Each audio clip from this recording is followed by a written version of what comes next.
This is ILM Circle, a learning workshop presented by the Islamic Speakers Bureau of Arizona, or ISBA. ILM stands for Intentional Learning for Mutual Respect, the foundation of what ISBA is all about. Good evening, everyone. I see that everyone's audio seems to be connected, which is always a good sign. Welcome. My name is Michelle Marion, and I am one of the volunteers with the Islamic Speakers Bureau of Arizona, and kind of off and on the regular moderator for these ILM circles. And I welcome you all to tonight's topic, Theism and Atheism, a middle ground. Many of you may have been with us back in April and seen our speaker once before. We've asked him to join us again tonight because he did such a phenomenal job engaging us all in April. And so we have a different topic tonight. I want to just kind of give a little bit of a shout out because the Islamic Speakers Bureau of Arizona is getting ready to celebrate its 25th anniversary as a nonprofit organization. As you know, today is Giving Tuesday. So if you are in the giving spirit, we would welcome any gift that you would like to bestow. And so I'll pop the link for the donation in the chat if you're interested, just to be helpful.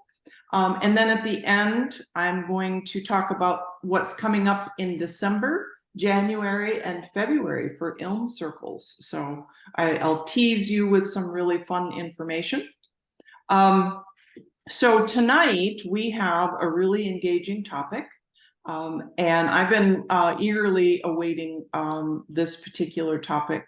As you know, we did postpone our session to be respectful for the current situation that folks are experiencing all around the world as loved ones are facing extreme challenges. So we thank you for your patience and for joining us tonight. And thank you for coming back, even though we did have to postpone it. So our speaker tonight is Casey Salas, who graduated from Grand Canyon University, completing a degree in biblical studies, and is now at Chicago's Theological Seminary. He is working towards completing his master's in arts degree in interreligious studies, and his coursework focuses on religion and society, with some classes in sacred texts. One of his primary academic interests is in thinking through how one can have a view of religion that is exclusive to no faith group without watering down the faith claim of other traditions. He is also interested in interreligious dialogue and broadening mutual understanding through respectful dialogue.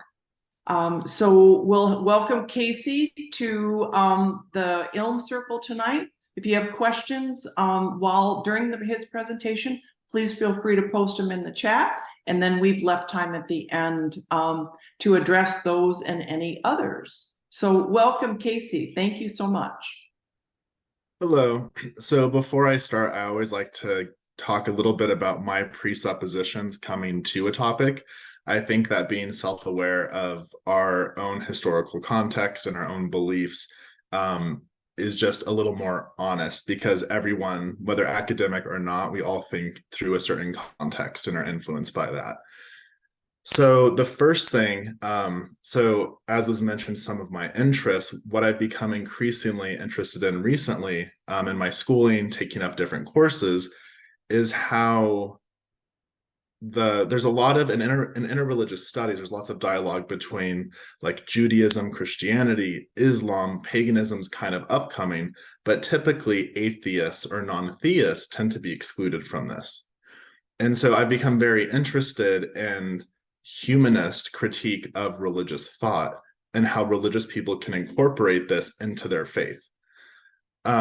So a couple other things about me. So one of my big presuppositions is I'm a religious pluralist. So I believe that every faith tradition, and within faith tradition, I would include humanist or atheist, agnostic, are equally valid paths of meaning making in this world and connecting with what some people call God, what an atheist might call just human connectedness, being involved with the justice of the world. So I see these kind of as synonyms between groups. I also have a couple heavy influences on how I process this topic and many others. So I'm a Christian, but I don't believe that anyone can speak for their tradition. I believe that people can only speak from their tradition. So I have a Christian voice, but my voice, like there are many Christians who would call me heretics or outside of the faith. So I think it's very important in talks, in academic talks, that we remember that we're speaking from a tradition. We're never speaking on behalf of the full thing. After being a Christian, my two biggest influences are Judaism. So my current advisor in a lot of my coursework comes from a Jewish perspective. My advisor is a Reform rabbi, so a much more progressive and secular take on religious texts and things of that nature. The second thing that's been very influential for me is humanism. I think humanism is a more liberating term than saying atheist. Instead of defining a group by what they're not, that there is an actual positive framework for meaning and living in this world that humanism embraces. And so those are some of the big influences that I take in with me. As we go through this presentation, it will become clear that a lot of my thinking is very secular, how I process religious texts, how I process even the idea or possibility of miracles. So I want to be upfront that I am professionally trained both traditionally in my bachelor's degree and from a much more secular perspective in my current MA research degree. But I personally find the secular perspective much more honest, intriguing, and I think there's more kind of girth to it. And I also think there's a scholar named Leslie Newbegin. He was a Christian missionary about a century ago, and he talked about plausibility structures. And so the basic idea with plausibility structures is that in every culture, in every society, there are beliefs that are believable because the culture as a whole holds them, and there are beliefs that are not.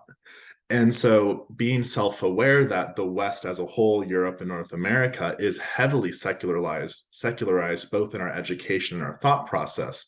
So I'm willing to say I do have a secular outlook that also matches the culture I'm a part of, and I'm aware of that. So I think being aware of our own contextualization is extremely important. And last thing I want to preface with before we begin this talk is this talk for people who come from a traditionally religious background will probably be offensive to their religious sensibilities. And I just want to say that in my own coursework, currently, I have been many times offending myself and my peers and stuff like that. But I think it's important in scholarship that we pursue truth over feelings. And there's an important, so they did some studies in psychology, and they found that no person can truly be described as an I or a me, that every person is made up, they call it internal family units, is kind of the lay term, but the idea that every person is made up of multiple parts. So it's never, I'm just offended or I'm frustrated or I'm uncomfortable. It's a part of me feels uncomfortable. A part of me feels this way. And I think embracing that's important because as we really dig into our own religious beliefs, there's a lot of uncomfortability that comes with that. And being able to acknowledge that there are parts of us that feel uncomfortable, but not all of us, is what allows us to push through that uncomfortability. And so now we're going to get into atheism and theism. So I want to start off with a quote by Sam Harris, who's a leading atheist. And he says, "A belief is a lever that once pulled moves almost everything else in a person's life." And I think this is really important to get to. A lot of the oppression that we see in society at large, even in our own homes, stems from beliefs that we have. My frustration with the new atheist movement is it critiques belief as a whole. And I think as academics, we need to be a little more careful than that. And so what I have noticed from my own experience and my own studies is the beliefs that seem to be the least helpful or the most damaging are the ones that create another. So in academics, they'll use a word like it's othering. So in the Christian tradition, we have this idea of heaven and hell. And the idea of hell is what creates another. There's those who are in, who are saved. There are those who are out. And every religious tradition, not every religious tradition has the same concept as hell, but in most of them, we can find some idea of those who are in and those who are out. And I think that is one of the greatest problems that we see when it comes to belief. And I think there are two good examples of this in contemporary culture. I think when you look at Christian nationalism from a more conservative perspective, and when we see cancel culture from a more liberal perspective. Although their goals are both extremely different, they both seek to completely recreate culture and society in their own image, silencing anyone who disagrees. And any sense of intellectual honesty has to be able to leave room for public debate, dialogue, and disagreement on some of our most treasured beliefs and values. And so I think both of these have been unhelpful ways forward. Now, one of the ways that society in America, specifically Europe and North America, has attempted to remedy these problems is what many scholars call the postmodern project. And the postmodern project, its basic idea was, let's take those from the margins. So those who are not part of the dominant group, they're not Christian, they're not white, they're not male. And let's move them to the center with positions of power and authority. So this is why when you look at a lot of current companies, graduate schools, really anything in American society, there are scholarships for those who are gay, lesbian, Black, African American, various groups. And so the attempt has been, these groups have been underrepresented and silenced. And so let's move them into positions of power so their voices begin to have an equal say from those of the dominant group. Although I completely support the intent behind this, it has proven to be a failed project. In 2023, going into 2024, we're at an all-time high for increased polarization, both religiously, politically. So this paper or this talk is really what we would call a new philosophy of religion and society. So how can we frame religion and how it works itself out in the public square in society in a way that both allows for belief, but then also mitigates the damaging effects that beliefs can have, where they're kind of like where they're out of control. And so one of the things that this talk is attempting to do is to take theistic thought process, which is very relevant in America, and then also atheistic thought process, and there needs to be a way that we can blend these together. And one of the reasons for this, and one of the reasons for increased polarization that we keep seeing, is the West is inherently a secular culture. And so if contemporary religion in America and the West as a whole wants to be able to have any credibility or say in the public square or the public sphere, then it needs to be able to engage humanism, the underlying really philosophy of American thought, and be able to bring religion to that. Too often the attempt has been for religion to hide itself, and it becomes increasingly discredited. So this is kind of an attempt to undo that. So this talk is going to use three thinkers primarily. There's Howard Thurman, who was a Christian mystic born in 1901, Florida. There is Martin Haglund. He is a well-known atheist. He teaches Yale, and his expertise is in literature from the last several centuries. And then John Caputo, who is a philosopher, a quasi-atheist. I think he's an atheist. He calls himself something else, but for simplicity, and showing how we can take these three thinkers, blend them together in a way that is intellectually coherent, but also solves a lot of the religious problems that we have. So to start off, we'll start with Howard Thurman. So as a mystic, his main belief is that God and people exist within one another. And the reason this is important is, before we move on, the main critique of the in my opinion, more thoughtful atheist is that religion is really more of a means to an end. There's a move away from ethics being held accountable in the public square for reasons being given. It's just, well, this is what the I text is. literally am attending.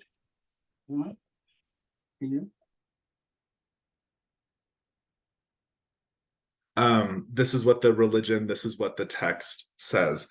And so, I'm sorry, let me recap. I got a little distracted with that.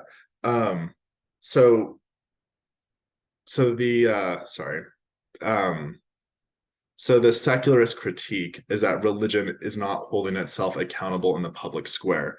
And I think starting with mysticism, and from my tradition, Christian mysticism, I think it begins to mitigate this. So Howard Thurman's main belief as a mystic is that God and this world can't be separated from one another. So I want to read a brief quote by him that kind of puts in his own words what he thinks. And so he says, I began by saying that the great and first basic principle of the mystics' interpretation of life is that we are surrounded by and enveloped by an all-pervading spirit, and that spirit is reality. And then later on, he puts it much more succinctly, and he says, the beyond that I seek is within. So the basic idea is that there's no longer this major distinction between God and the world. God is not this thing out there to be worshipped. God and the world become synonymous with one another. So again, the main thing is it's not possible to separate God and the world. And this has implications, though, for religious thought. So what that means is that to be concerned with God is to be concerned with this world. So there's a difference between, okay, God commands us to love others, and I see a homeless person, so I'm going to love God by being obedient to his commands and caring for the poor. Mysticism takes it a step further and says, no, like, we don't just love God and be obedient to our faith by being obedient to God's commands, but helping the poor is helping God, him or herself.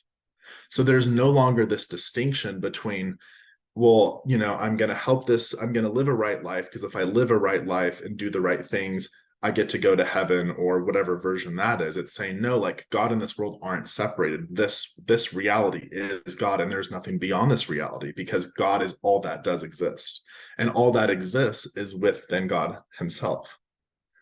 And this has implications for unity among different faith traditions, because this now means that, well, it's not a matter, so if you line up people from different faith traditions, Christian, Islam, Jewish, pagan, it's not a matter of, well, which one's right, because God is the Jewish person, God is the pagan, God is the Muslim.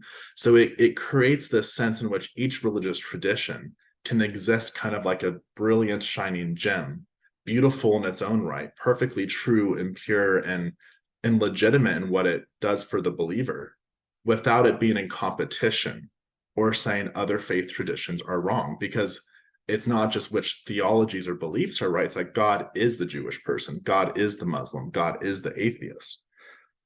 And so why this is important, and this is where we're going to get into a little bit of critique in religion and society, is Martin Haglund. So as we talked about, he is an atheist teaching at Yale. He does not believe, so he coined something called secular faith. Now, to be upfront, we're not going to go into detail on this. He does not see secular faith as compatible with religion at all. I'm not going to get into the details of that, but since I'm using him in a way he doesn't approve of, I think I should at least acknowledge that at the beginning. But in my paper, that's something I had to flesh out a little bit more. So the basic idea of a secular faith, and this is the main critique with religion, is that a secular faith says, okay, when it comes to ethics, ethics aren't based on a tradition. Ethics are based on two things. Our experiences. Yeah. So ethics are based on two things. They're based on, one, our experiences in this world. So, we've been in situations we've realized that has hurt us, or, so we the knowledge that we gain through living. And the second thing is empirical verification. So you look to studies, you look to science. A good example of this is like when it comes to homosexuality, instead of there being this automatic religious disqualification, there are going to be more empirical questions asked. Gay couples, are there more health issues than straight couples? So it's going to look more into not just what have I been told, but what can we know? How can we prove that? What are the facts? And so, in contrast to this, so a secular faith is all about what we as humans decide on in the here and now, and it's completely detached from what is to come when we die. It's saying that's not a verifiable question. And same with religious texts. It's saying, well, we can't verify for sure whether these texts are from God, or if they are, in what way. Therefore, ethics, how we live, needs to be a this life, this world focused conversation. And one of the reasons I think this is a very valid critique of religion is that religion tends to ignore the facts and experiences of this world in favor of the traditions passed down in the community. And so one example I like to use, just because I think it's prevalent, it is controversial, which I think is also the point, is homosexuality. So I grew up in a very conservative, fundamentalist Christian home. And when I came out and I had studied the science before, the religious side of it for several years, there was never one concern voiced that was verifiable in any sense. It was strictly, this isn't what we do, this isn't what our tradition says. And so being influenced by humanism, my question is always, no, there needs to be some real life argument that is able to, if something is wrong, it needs to be able to be articulated in a way that's convincing to everyone, not just people from our tradition that read our texts or live in the way that we do. Another issue with contemporary religious thought that humanism critiques, and I think very validly, is that religious belief often isolates itself from any form of verification or responsibility to the larger culture for its ethics. So we see this, I mean, it's kind of repeating what I just said, but a little more detailed. And this is not a political statement, this is an example. So we see in politics, when people make religious claims on either sides of the aisle, they use their verses, they use whatever it is, this is what I believe. But what's completely missing, again, is, okay, but what are the facts? If I'm not a Christian, if I'm not a Muslim, fill in the blank, why should I be convinced by this? And there's a quote, there's a scholar at Rice University, and he focuses on critique of religion. He's a humanist, and he says, it's a little wordy, but I'll kind of explain it. He says, theistic expressions of the religious make trans-historical claims and advocate for epistemological uniqueness that hampers critique and correction. And his basic gist is that the way religious thought tends to frame its ethics and its beliefs and how you're supposed to live are phrased in a way, and they're believed in a way, that they're detached and they can't be verified. They can't be corrected. It's kind of like saying, from my tradition, when people say, well, the Bible's God's absolute literal word because it says it is. Well, that may be true, but it's still a circular argument that is beyond verification. So the idea of this is saying, well, yes, no, any of those beliefs that people have are fine, but we need to be careful about phrasing our beliefs in a way that are beyond verification, that are beyond critique. Because even as we grow as adults in all areas of life, whether it's personal maturity, a marriage, children, there always does need to be a self-critique so that we don't go to extremes on either end, that we always need that personal accountability. But humanism has demonstrated that religion has often and frequently isolated itself from any form of critique, both within its own tradition and from the larger culture as a whole.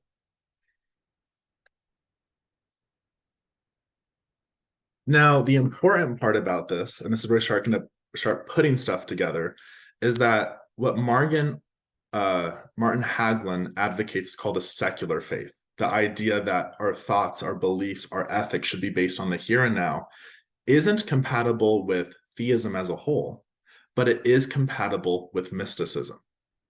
Because again, if we say that this world is synonymous with God, we can no longer make that distinction between God and this world. We can no longer say, well, I'm just doing the right stuff as a means to an end to get heaven. Because mysticism says heaven isn't somewhere you go. God is all that there is, and we are both within God and God is within us now. And so Martin Haglund's critique is very justified of how religion is typically expressed. But what I think that he frequently overlooks is that there are various forms and expressions of religion and religious traditions. And kind of an interesting point to note before we move on, it's that mysticism is not unique to the Christian tradition. It's popped up in almost every single faith tradition, coming to very similar beliefs and conclusions. So there's no specific name in Christianity. We'll just call it Christian mysticism. In Islam, it's called the Sufi tradition. That's where you have like pantheistic thought within Islam. In Judaism, you had Kabbalah, which developed quite a long time ago. And all of these articulate this idea that there's not this major distinction between God and the world, and it focuses on oneness and the interconnectedness and interdependence of everything that exists. And I think that's important to note, because I would never want someone to embrace a Christian mystic view who is not one, but to find thinkers within your or their own tradition that advocate for a mystical way of thinking. And so moving into a little bit more of a specific, Howard Thurman gives examples of, so it's like, okay, sure. So there's a secular outlook on ethics and life and belief, and that's compatible with religious mysticism. But what does that do to our doctrines? What does that do to our religious figures? And so one good example of this is for Howard Thurman. He says, Jesus meant freedom for the captives and release for those held in, and then to emphasize, economic, social, and political bondage. So Jesus becomes now not a figure of how do I get somewhere when I die, but he becomes a symbol for deliverance in the here and now. And a good example of this is Rome. Jesus has read it within his historical context, saying there was Roman oppression, and Jesus showed a way to live in the moment and to get through that. And there's a lot more that can be unpacked there, but I just want to share enough to be able to say that in every religious tradition, our figures can be read in a way that make them culturally, contemporarily, and just relevant to the here and now, and not so focused on it's a means to an end or the afterlife.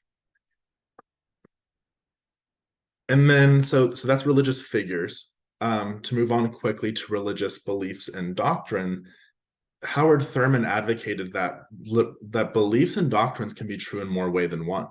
So typically in contemporary American culture, specifically within Christianity, beliefs are understood in a very literal way. So hell is a literal place people go. This is literally true. And Thurman advocated for a symbolic interpretation. And far from actually taking away from the thrust and the conviction of these beliefs, I believe it actually adds to them. So he looks through African American people during the time of slavery and how they used these concepts of heaven, hell, judgment, all these different things. And what you see is that heaven and hell, more than a belief of where people actually went when they died, served as a commentary for the injustice in the world now. So heaven, the judgment of hell and the reward of heaven became this way of articulating, this is injustice. You don't get to treat us like this. Heaven and hell actually was a commentary on the present, but we typically read it the other way around. And so, again, the emphasis for him is that these things are true symbolically, but not on a literal or hyper-literal level. Now, one really strong example of this is I recently had a class with an African-American female. She's a preacher, the head of a church, and she even said, if it was not for the Exodus story, I don't think that the liberation movement in the Black church and the anti-slavery movement would have ever kicked off. And I think that shows something beautiful to the power of symbolic language. That doctrines and belief can serve as forms of expression that are deeper than what ordinary language is capable of. And so there was a quote by Thurman, and he said, these people looked squarely in the face of the facts that argue most dramatically against all hope, and to use those facts as raw material out of which they fashioned a hope. So you have a people oppressed under Christianity that are enslaved, and what better language is there for liberation than the Exodus? And so we see that like these doctrines, these teachings, these stories are valuable, and they're teaching lessons that everyone, including the atheists, should be able to agree with and articulate. Because once we move away from the literal to the symbolic, it's a much more deep truth that all of us should be able to hold on to. And so this removes doctrines and beliefs from this idea of what is to come, and it places it in context of what is happening now. It's actually more about a commitment to justice than it is about a knowing of what's coming, which none of us truly do.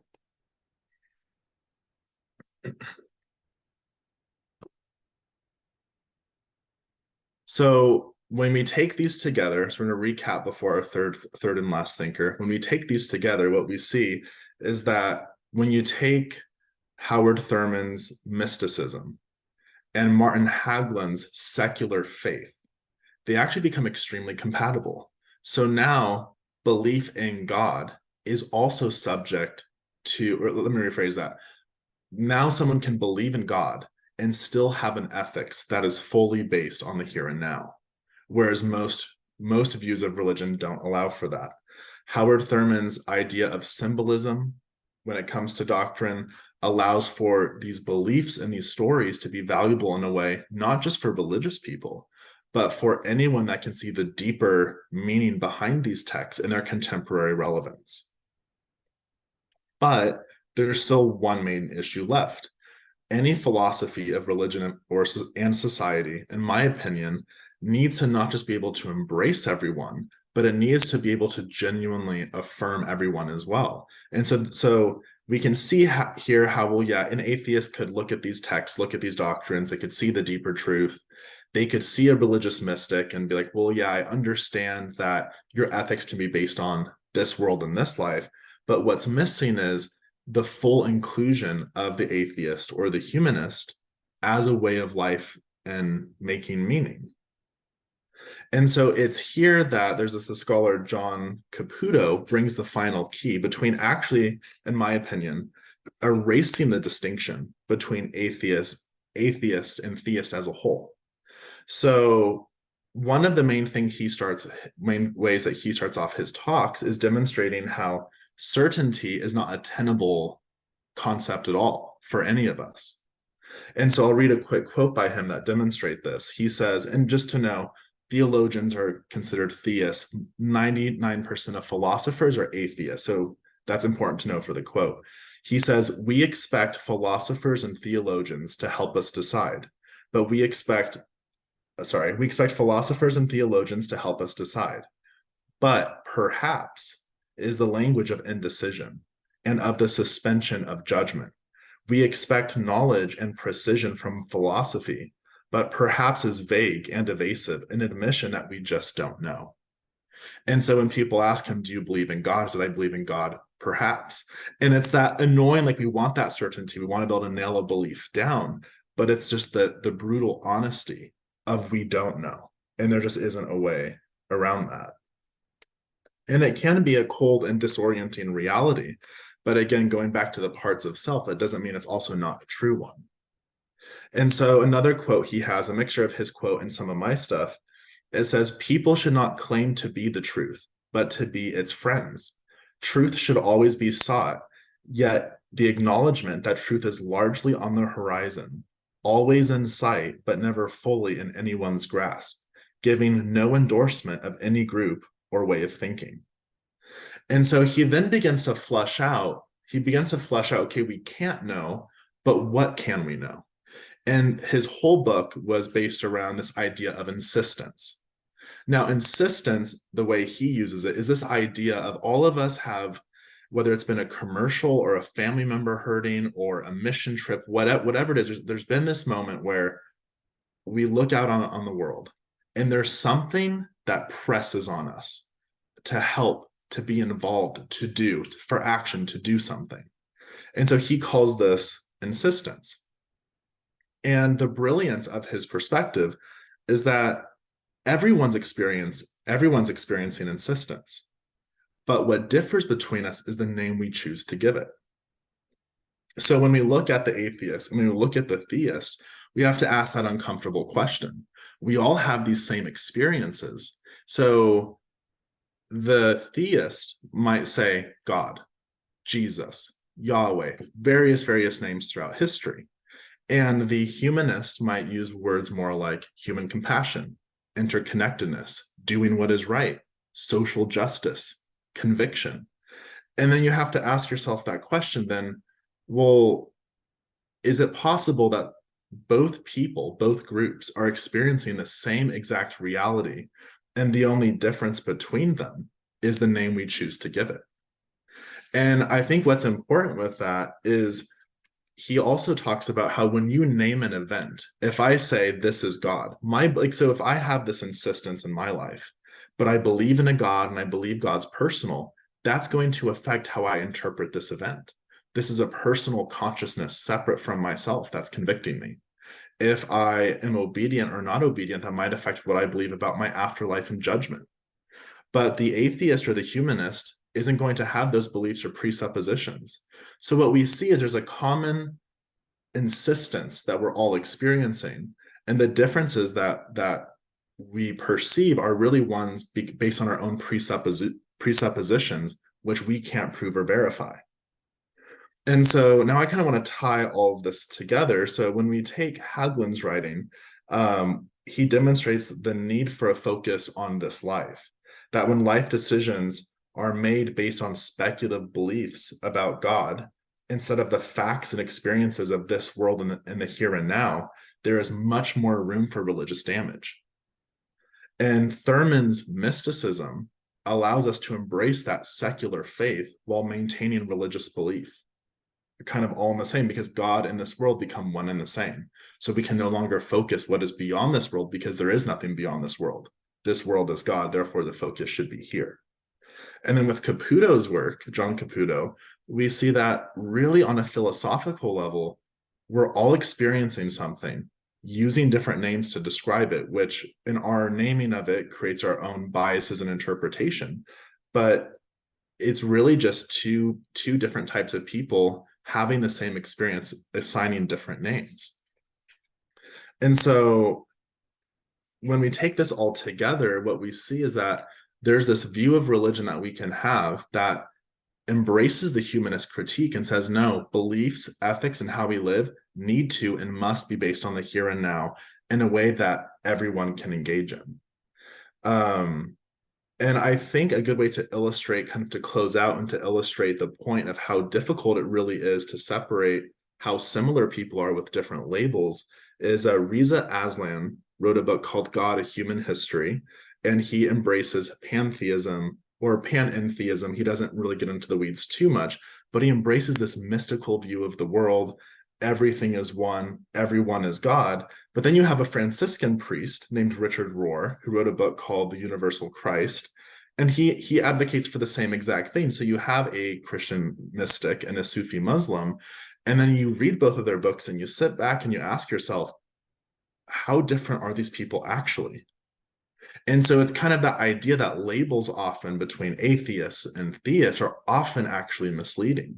There are many atheists I know who actually engage in spiritual practices, meditation. And so this idea of meaning making and spiritual practices, like there's so much overlap between atheists and theists that once you pull back the labels, the differences between us are actually very little. And typically people tend to emphasize the differences, but a lot of times those differences aren't even real. A lot of times they're illusionary. Well, it's about belief in God or not. Well, no, we're all experiencing insistence. We all believe in insistence. Some call insistence God, some call it something else. And so I do want to end with just a very short kind of clarifying statement, because I don't want people to have gotten the wrong idea from this presentation either. So this is something short that I'm just going to read. But it says the humanistic approach to religion is compatible with religious beliefs. It is possible that in this speech, some have gotten the impression that religion and beliefs in heaven and hell are outdated, and so is the supernatural. And this is not what I have attempted to propose. On a practical level, this speech asks people who hold to religious beliefs to see and be honest about the level of certainty that one can truly hold these beliefs with. It asks people to make decisions on ethics and how to live based on facts of this world and experiences of life, instead of passages from a religious book or tradition. A humanistic approach offers a needed correction to Christian nationalism plaguing America and many other movements. Maybe in following the humanistic community, religious people can find God on a deeper level. And then that concludes the talk. Thank you so very much, Casey. Quite a lot of comments and questions were coming in as you were speaking. So I think we're going to have a very engaging discussion. So Abdul posted a question, but then also posted a statement. So I'm going to read this statement first and then address the question. So he states that atheism can be considered a form of religion in a broad metaphorical sense. They may point out that atheism involves a set of beliefs about the absence of deities and often incorporates moral and ethical values. Additionally, some atheist groups exhibit community-like structures and organized activities. It might lack rituals and practices, but overall it's a form of belief. So the question then to follow that up is, what are the specific problems that religion has? And I know that that is like a 30,000-foot question. So we'll appreciate any element that you're able to address. Yeah, so I'll address the statement and then the question. So that's why, so I don't like the term atheist at all, but it's one of those terms that's so ingrained in people that it's not helpful to use anything else. So that's why in the beginning I mentioned, I like to use the word humanist, because humanism has its own set of values and reasons for social justice, and it's a way of making meaning in this world. And I see that as another form of interpretation on reality, same with all other faith traditions. When it comes to, what was the specific question? What are the specific problems that religion has? Yeah, I think there's a lot. I think the primary one is ethics. So when it comes to ethics and morals, I find that religious people, and I am using a broad brush, this does not apply to everyone, but when it's not influenced by humanist thought, I think religion tends to make claims based on revelation or tradition or history instead of verification. So again, I like the example of homosexuality because it's very relevant. Is, well, are we going to accept or reject this because of something a historical document 2,000 years ago said? And typically these documents aren't providing historical reasons to not live a certain way or to practice a certain way. So within my own tradition, homosexuality is an abomination. Women cannot preach. But what it's missing is, okay, if a woman can't preach or be a pastor, I want to know why. Like, is there an actual reason that we can verify, that we can articulate that if I go to the public square and says, well, 1 Corinthians 11 says like women must cover their hair, and in 1 Timothy 2 women can't preach, that's not going to hold any weight. And I think that's a problem with religion. It's just assumed what this says equals truth, and the humanist wants to say, but no, this needs to be able to be debated, and there needs to be able to be a reason that can be verified, which religion tends to lack. Okay. All right. Excellent. Excellent points. So, and I don't know if I'm going to pronounce the name correctly, but Lubana asks, all atheists are secular, but not all secularists are atheists. So secularism fundamentals is on the rise, and we would like to hear your take on that. On what sorry, just a little more clarification on what specifically, what part? So if secularism fundamentals are on the rise, how can you have atheists and secularists? Does that help? Yeah, maybe if the person who put it down could like re-articulate it in a different way, because I'm still a little confused on what the specific question is. Okay. So, and please feel free to unmute. We can do that too. You don't have to listen to me read something if you're able to ask it. Hi, I think I posted that question. Excuse me, I have a terrible flu. My question, it seems like when we're talking about secularism, which is what most atheists believe, from my understanding, there's no concept of religion. But what I'm finding, what I'm sensing is now secularism is almost like a religion, in a sense that it's no longer cool not to be secular. I mean, and religion is considered like an all kind of fashioned way of looking at things. And I also like to point out that rationalism and reasoning, at least from my own tradition, is very prevalent in terms of why women can do certain things and not the other, and why men can do certain things and not the other. So to me, the concept of and maybe I'm the only one that feels that way, but I just feel like it seems like the state religion, which is secularism, which is not quite secular, because there's elements of Judeo-Christians in there, because we still take Sunday off, we still have Christmas off, we still have New Year off, So it's almost quasi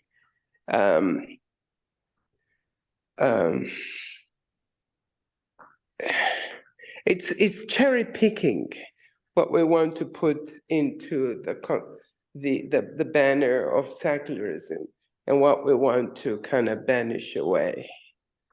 So that's my question is, in your studies, have you come across more people asking about these questions about the rise of, we have fundamental Christians, we have fundamental Judaism, we have fundamental Muslims and Sikhs and Hinduism and whatever. And now it seems like we have fundamental secularism. It's kind of really forced upon people to accept it. Yeah, so I'll say a couple things back in response to that, because there's a lot packed in there. I really liked it. And if I miss anything, please feel free to speak up and let me know. So the first thing I would say, and this is a little bit of a clarification, I'm glad you brought this up, and I don't know what your specific tradition is, but you said within my own tradition, there is a lot of intellectual reasoning for what men and women can do. So I'm not trying to say that's not within religion. So my own tradition, I guess technically I grew up evangelical Christian, to put it broadly. It's actually an intellectual movement itself. The amount of literature that's published, the amount of cultural commentaries, stuff like that, it's like crazy. So humanism isn't saying that these movements, these traditions aren't intellectual, but the main point is saying that when it comes to ethics and how we live, that religious text can't serve a basis at all. So the humanist claim is kind of one step further. It's saying, yeah, like in my own tradition, there are reasons that people will say that, women can't pastor. But humanism says you can't use the text at all, that it's actually not helpful, that the only thing that we can bring to the table when it comes to ethics and how we live is strictly what's observable and factual. And so again, it is like its own religion. I just personally, and this is just my personal belief, I find it more compelling, because I think that when it comes to articulating beliefs from a religious tradition, that it's very difficult. And I think typically people don't find other people's religious traditions about ethics convincing. And I think the reason for that is typically only convinces those who hold those texts sacred themselves. And I think that in the secular West, um, at this point, the only thing that convinces people, and in my opinion, I agree with this, is that which can be verified. So, like, as a gay person, it's like, well, we can't do this. And there were always logical reasons that was explained to me. But the big turning point for me was I can't find one scientific study that points to homosexuality being more damaging or hurtful than a straight relationship. And all the literature that I did read on scientific journals, history of human sexuality, pointed in the opposite direction. So the humanist claim is that these sacred texts are statements of faith. And the humanist is saying, well, statements of faith are fine, but when it comes to ethics, like believing Jesus is God is one thing. But if I make a claim about how I or someone else should live, they are saying those should not be statements of faith. They need to be able to be verified. And when we limit it to our text and what it says, we're insulating it from critique. And again, I'm not expecting people to agree with this. This is just my understanding of blending humanism and faith in the same bucket. When it comes to the rise of humanism in America, it's kind of a tough one, because it like humanism is just the underlying fabric. So yes, are you saying humanism and secularism as being the same? It depends who you talk to. So my big thing, and I think especially in interreligious studies, is always speaking from a tradition, but never for. So I would call myself a Christian, and I'm speaking from the tradition, from the Christian tradition, on religion, culture, and society in this talk. But I don't have a right, which is my personal belief, to speak for Christianity or to speak for mysticism. It's always speaking from. So interreligious studies is really big on emphasizing that we can't just take groups like atheists are or aren't spiritual. It depends on which atheist you're talking to. I know some atheists who identify completely as secular, and I know atheists who identify as spiritual. So whether they're synonymous or not is really, I think, left up more to the individual than it is to just a reality of human, like secularism and humanism are synonymous for some people, and for some they're not. And interreligious studies really embraces the idea that self-identity, even religious identity, is intersectional. That my identity, I'm not just a Christian, I'm a progressive Christian, I'm an Episcopalian, which means something. I have heavy influences from humanism and Jewish thought. So no two people, even if they share the same main title, Christian, Muslim, no two people are truly the same.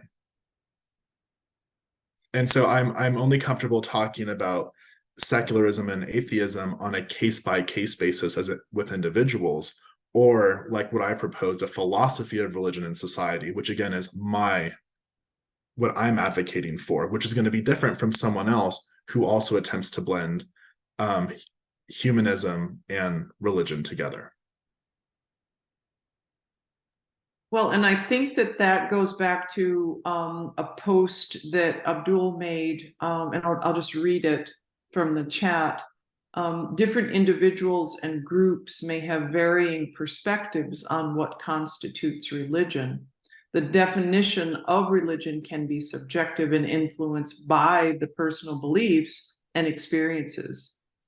Islamic beliefs are not that God belongs to a specific religion, but that it's a very inclusive religion. And I think that overlaps with your perspective and what you just stated quite nicely, Casey. So I have just a slight question as I'm making sense of Martin Hagelin. So he has secular faith, and effectively the ethics are constructed based on, the current window of time that those ethics exist. So if we looked at, and I know he's an atheist, so I'm reaching here, but if we looked at that platform, would, through the contextual lens of the ethics within certain religions, like, women are to do this in this religion, and women and men are to do that in this religion, wouldn't those ethics have been constructed at that particular time, and they're just being carried forward? And that's why, and they're not allowed to evolve. And we could actually use part of Hagelin's argument that ethics in any religion need to be able to evolve. Yeah, no, actually, I never even thought about that. I really like that, though, of like if I'm understanding correctly, each religious tradition that develops ethics, those developed at some point in history, but stopped once it became enshrined in a text. But Martin Hagelin brings this idea of a secular here and now faith where we can continue to develop those ethics instead of just them stopping once and for all. Am I understanding correctly? Mm-hmm. Yeah. Yeah, no, I think that's like really, really helpful. And I think how you would apply that would just change drastically person to person. So I'm probably more on the extreme end, to be honest, with the humanism of let's just throw it out. So for me in my personal journey, no religious text holds any weight for me ethically. One of the reasons I'm wary of that is it seems like most of the ethics within sacred texts come from people in power enforcing stuff over people. So even when scripture starts to come together in the Hebrew Bible, it's under a monarchy, and like, well, that's like the earliest stages, and then it's an exile stuff develops. But when you look at like how things are written, who's excluded, who's included, it really seems to be a lot about power and political bondage.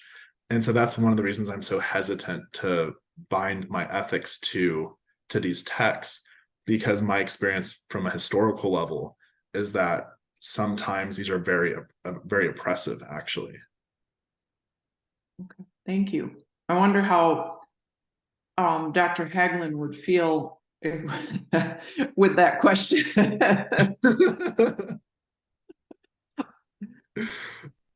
So, do we have any other questions from our guests tonight?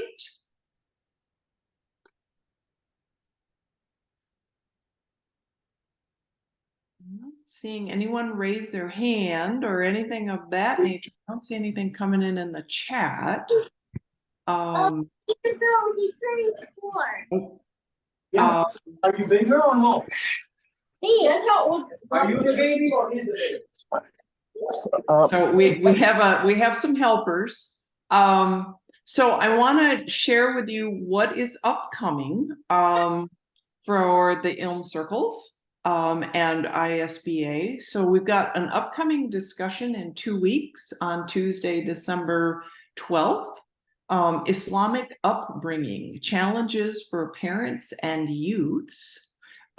We have a untitled presentation scheduled for January 23rd, so our first one of the new year, and we will share the title of that as soon as we get it.